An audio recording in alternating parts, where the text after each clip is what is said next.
Now I want to start this video off by correcting an error I made in my last video on the Pimax Crystal Super and talking about the ad for the trade-in offer with the Pimax Crystal Light. I made an error thinking that you had to return the headset. You do not, and thank you to those that pointed it out. I did update the title and added that to the description, but for anyone watching this video, there is an offer on from Pimax until the end of the year where you can get a discount by way of a credit towards the headset off the Pimax Crystal Light if you have owned one of the various headsets that qualify. Now, I'll put a link in the description to that if you're interested, and you do not need to return that headset. So you can benefit from not only cleaning that up and selling it on the private market, but also getting that discount against the purchase of a Pimax Crystal Light until the end of the year. So apologies for that error, but let's get into this video. So some of the audience in that previous video also commented on the FOV that I'm getting with the Pimax Crystal Super, and they were, I guess, shocked because I'm only getting 110 degrees field of view in the ROV test that I was using. So today I thought I'd spin up the test HMD environment. I've used that in previous videos. And today you're going to be seeing my FOV with the Pimax Crystal Super. You're also going to see the Quest 3, and you're also going to see the Pimax Crystal Light. And I thought they were good headsets to line up so that if you own a Pimax Crystal Light or a Quest 3, be able to use this as a gauge for where you would be if you're buying a Pimax Crystal Super or if you're going from a Quest 3 to a Pimax Crystal Light. Now, I'm running some mods on this headset. You can probably already see that I've got the Studio Form comfort mod on the top, and I highly recommend that for any of the Pimax headsets. That makes a massive difference to the comfort of this headset for me. But also, if we just spin this around and I'll open that up, you can actually see that they're the wedges that I'm running. And what they're letting me do is get the face foam to fit my face properly. I find without that, my face is quite narrow and I get light bleed, but I also get movement of the headset in games that have quite a lot of motion. Now, you might be okay if you're not worried about light bleed and you don't have a motion rig, but I've got a lot going on in that system. It can get pretty violent. And if this doesn't fit my face properly, it's shaking around on my head. So these little 3D printed wedges, they work wonders for me, but at the sacrifice of FOV. So what we're going to show you today is the test HMD environment, giving you the FOV, the Pimax Crystal Super, but also without the wedges. Plus, we're going to be testing the wide lab mode and an offset that works really good for compensating for the eye strain you get, but still being able to squeeze out a couple of extra FOV. So this video should be really interesting and hopefully give you a really clear understanding what you can expect out of the Pimax Crystal Super. And I've got to be straight out of the gate and tell you, it is epic. When you're in game, I cannot believe how good this headset is performing. You do need a very powerful computer though, so there's no getting around that. If you are not running an RTX 5090, a 9800X 3D or equivalent sort of CPUs and hardware, I've got to be honest, the Pimax Crystal Super is probably not for you unless you're going to be upgrading, or I would be looking at the Pimax Crystal Light. That headset works brilliantly with a 4080, a 4090, those generation of graphics cards, or even the 5080s. But the Pimax Crystal Super, if you want the best out of it, you've got to have the best hardware. I'll stop flapping my gums. Let's get into this video. Don't forget, like and subscribe, share these videos with all your crazy friends. Let's get into my testing of the Pimax Crystal Super's FOV. Okay, so let's have a quick look at the Pimax settings for the Super. You can see under games, we've got FOV and we've got normal or large lab mode. You do need to be running the latest version of the PiPlay software. And for this test, we're going to have it in normal mode. And then if we jump down to advanced settings, this is where I will be playing around with the horizontal IPD offset for the large lab mode so we can compensate and see what the differences are. But for this, we're going to test it in normal, and we have removed the face wedges that I have 3D printed to help the headset fit my face shape better. All right, let's now fire up my test HMD software, and we've got that buried here somewhere. There we go. And righto, let's fire that up, jump into the headset, and let's see what the results are. Right, we're in the test HMD environment, and we have removed the face wedges and we are running normal mode in the FOV for the PiPlay software. So let's jump in to the horizontal field of view test and let's go. I'll make sure I've got the headset on my face and lined up properly. If I lose one of the lines before the other, yeah, which I am there, so we'll just make a small adjustment, make sure that that is aligned. Now, unfortunately, you won't see everything that's happening from the side. You'll just have to focus on the degrees, but I can still just see that. Still just see it. Okay, and I just lose it at 124. So if I look left and right, which you're not meant to do, I can almost just see it, but just looking at the red dot, yep, I lose it at 124. So pretty impressive. Without the wedges, I'm gaining, gosh, I'm gaining almost 10 degrees of horizontal FOV. So let's jump out. Now we'll jump into the vertical FOV. All right, here we go. And remembering we are testing without the 3D printed wedges. Okay, I've just lost the top dot. And bottom dot, yep, at 100 degrees. So with the stock thinnest face gasket you get with the Pimax Crystal Super, without the 3D printed wedges or any mods like that going on, I'm getting a vertical FOV of 100 and a horizontal FOV of 124. Not too bad. And they're the results. Okay, now let's test the wide lab mode. Although I'm going to go cross-eyed, but let's put it on and see what a difference it actually makes. Oh boy, I'm cross-eyed. You could not play like this for an extended period.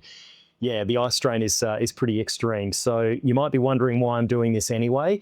I just want to show you what that mode can do, and then we're going to make some tweaks with the horizontal IPD offset to see if we can compensate and squeeze a few extra degrees out. Okay.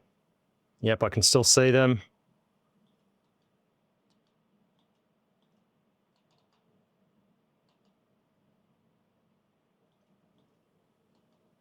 Oh, we are splitting hairs at about 132. So not a massive increase, to be honest. I thought it was going to be more profound than that.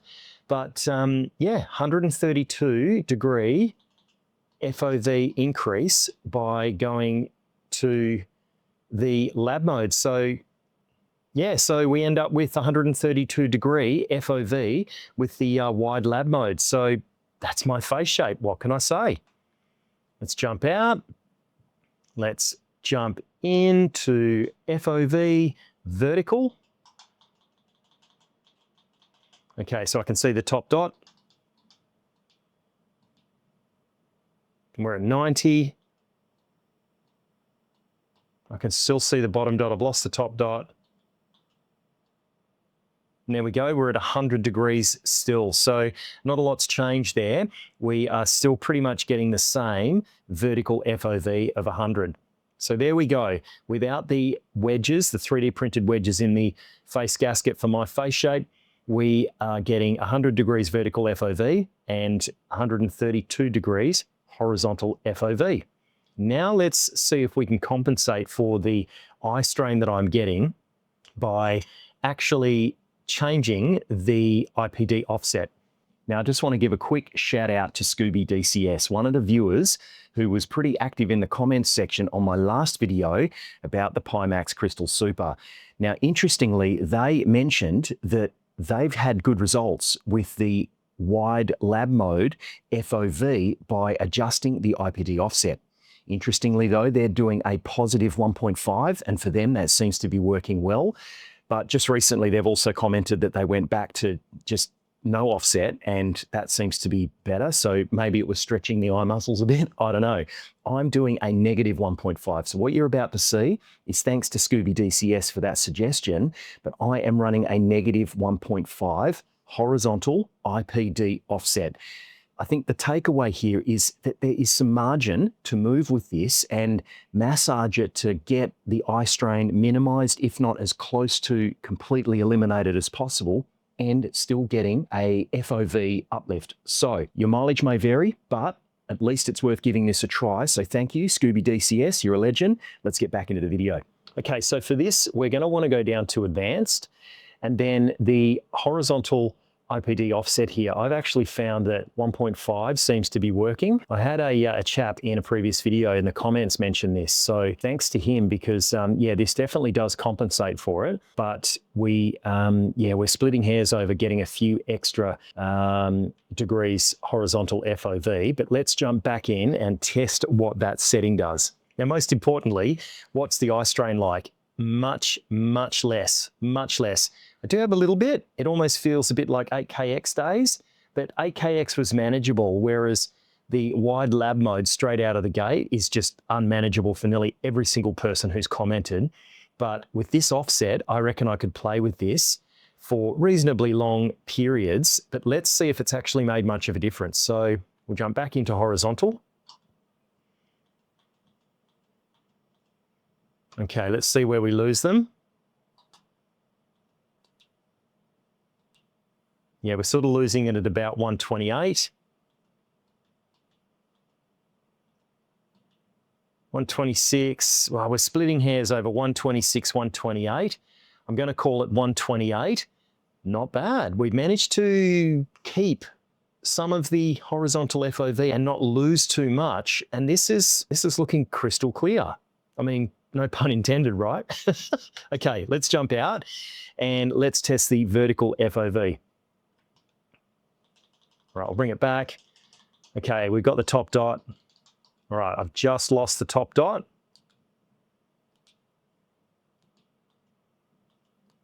Yep, and we're still at 100 degrees vertical FOV. So, gosh, not too bad. With some IPD offset, we're able to maintain a horizontal FOV of 128 degrees. We're going to put the wedges back in now. So if you do have a thin face shape and you're thinking you're in my camp where you're going to have to put those wedges in there, this will give you a reasonably good expectation of what kind of a FOV you can expect. All right, we're back in. I put the face gasket wedges back in, and much more comfortable for my face shape.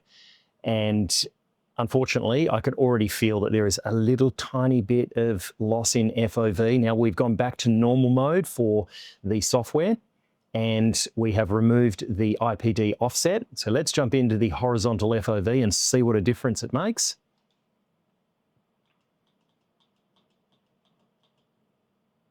Yeah, we're at 114, I reckon. Or maybe 116. Let me just straighten that up.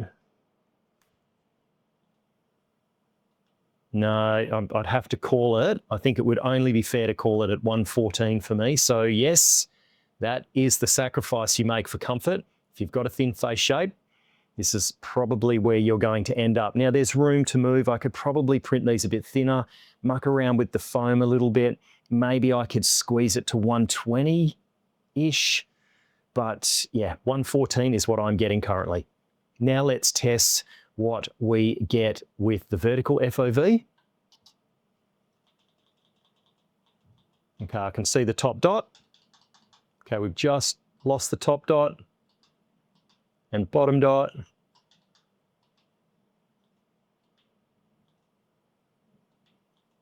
Yeah, it's pretty much the same. 100 degrees for the vertical FOV, and that is with the wedges that I've 3D printed for the face gasket. Now let's turn on the lab mode, the wide lab mode, without any IPD offset and see what we're getting.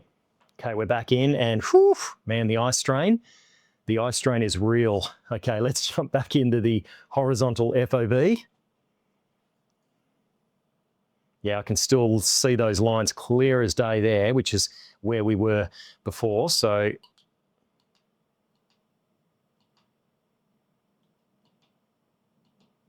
yeah, I lose them about 126, 128.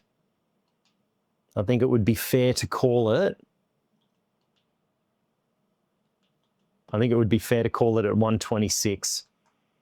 Okay, so that's what we got with the wide lab mode. Now let's check if it's affected the vertical FOV.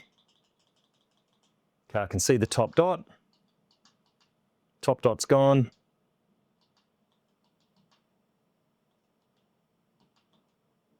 And again, we're at 100 degrees vertical FOV. I didn't think we were going to have much in the way of an impact with vertical FOV, but there we go. With wedges and the unusable wide lab mode, we're at 126 horizontal. Now let's do the IPD offset of a -1.5 for both left and right and see if we can maintain a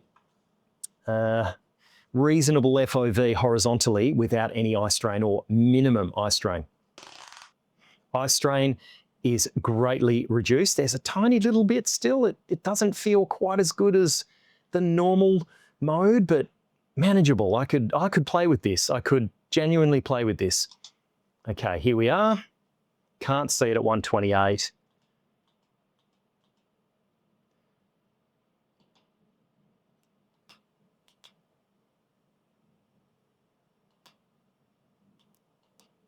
I can see it at 124. We are splitting hairs over 126, 124. I think it's fair to call it at 124. So, man, that's pretty good. I'm actually really impressed with that doing this test. And gosh, considering that I'm running these little wedges for comfort so it fits my head properly, and if I move my head around, I don't get any issues with the headset shaking on my head. That works really good. I'm really impressed with that. Okay, let's see if it's affected the vertical FOV at all. Okay, I can see the top dot. Top dot's gone. Bottom dot's gone. Yep, we're at 100 degrees vertical FOV. And there is my results. So not too bad with the wedges in the face gasket for comfort and to make it fit my face shape better. We've got, vertical FOV of 100, horizontal FOV of 124. Pretty darn good. Now let's compare the results of the Pimax Crystal Light and the Quest 3, and you can use that as your metric to gauge what this is going to be like for your face shape and what you can expect out of the horizontal FOV if you're to get a Pimax Crystal Super. Right, FOV, let's go. First one we're going to do is vertical. We'll jump straight in. I just lose it at 100. Righto. Let's now jump into the horizontal. Okay, we're at 96.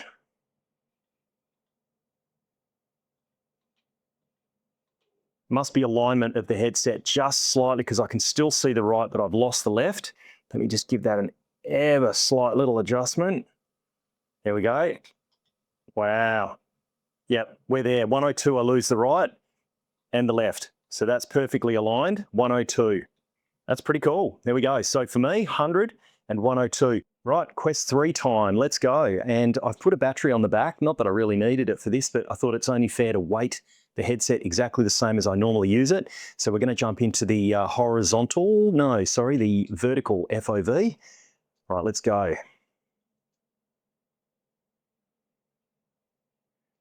So I'll tell you when I lose the top dot because I'm going to lose that first. Yep, I've lost the top dot. Oh no. Yep, I've just lost the top dot. And so now we are going for the bottom dot.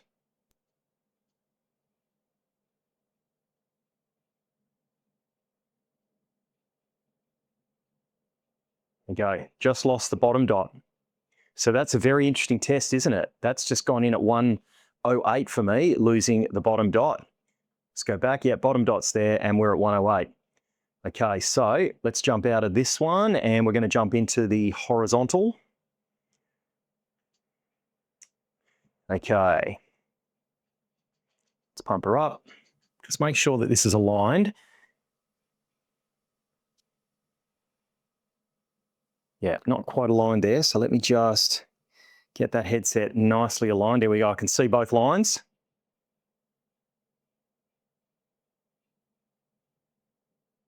Okay, I've just lost the left, so that mustn't be quite straight. Here we go. Yeah, I can see them both. Okay, and I've lost them both. And they're back. So there we go. I'm sitting at 106 for the Quest 3. Pretty interesting results. Man, I got to be honest, I reckon I'm going to be running the wide lab mode with those tweaks for the IPD offset, because I am just gobsmacked at being able to get those extra little degrees of FOV. And for me, it's making all the difference with running the wedges. I didn't realize how much I was actually losing, but it's quite a fair amount. So give that a try. You might actually find you can tweak the dials and get it a bit closer. I'll see you in the next video.